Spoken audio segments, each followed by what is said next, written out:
গরম কিন্তু পড়েই গেছে, আর চলছে হচ্ছে রমজান মাস। তাই সেই সময় যদি ক্লান্ত অবস্থায় এরকম একটা যদি সাবুর ডেজার্ট পাওয়া যায় তাহলে ক্ষতি কী বলো। আর সাবু শরীর আর পেট দুটোই কিন্তু ঠান্ডা রাখে। তার জন্য এখানে আমি ছোটো দানা সাবু 1 কাপ মেপে নিয়ে নিয়েছি, আর সেটাকে ভালো করে ধুয়ে নিয়েছি যতক্ষণ না সাদা জল বেরোয়। তারপরে আঙুলে চিপচিপ করবে সেরকমভাবে জলে ভিজিয়ে রেখে দিয়েছি 15 মিনিট। 15 মিনিট পর সাবুটা দেখালাম একদম ঝরঝরে হয়ে গেছে জলটা টেনে। এদিকে কড়াই বসিয়ে 1 চামচ ঘি দিয়ে এখানে কাজু বাদাম আর কাঠবাদামগুলো আমি টুকরো করে নিয়েছি, নিয়ে ভেজে নিলাম। তাতে আবার কিছুটা কিশমিশও ভেজে নিয়েছি।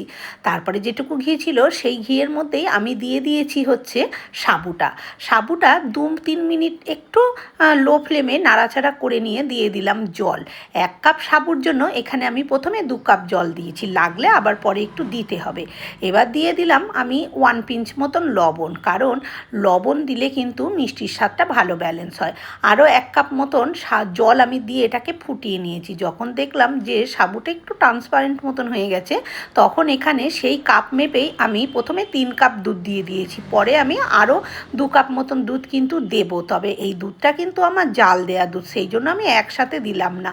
আর কাঁচা দুধ হলে একসাথেই দিয়ে দিতে হবে, তাহলে একসাথেই ফুটে উঠবে, নালে কিছুটা ফোটার পরে আবার দিলে কাঁচা দুধটা পড়বে। এখানে দিয়ে দিলাম স্বাদ মতন চিনি, একটা ছোটো বাটির মেপে 1 বাটি মতন চিনি দিলাম।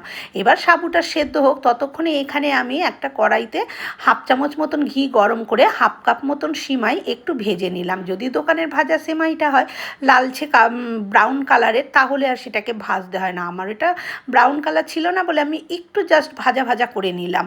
তারপরে এই সাবুর মধ্যে দিয়ে দিয়েছি, দিয়ে এবার এখানে একটু কেশরও দিয়ে দিলাম।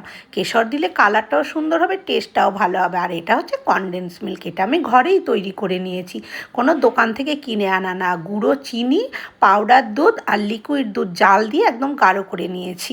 তারপরে এবার একটু নাড়াচাড়া করে নিয়ে যে ভেজে রাখা যে কাজু কিশমিশ কাঠবাদাম সব সেগুলো দিয়ে দিলাম, আর একটু ফ্লেভারের জন্য এলাচ গুঁড়ো দিয়ে দিলাম। এটা তোমরা যে কোনো ফ্লেভার ব্যবহার করতে পারো। তারপরে নামিয়ে নিয়েছি। তৈরি হয়ে গেল না সুন্দর একটা সাবুর ডেজার্ট। কেমন লাগলো কমেন্ট করে অবশ্যই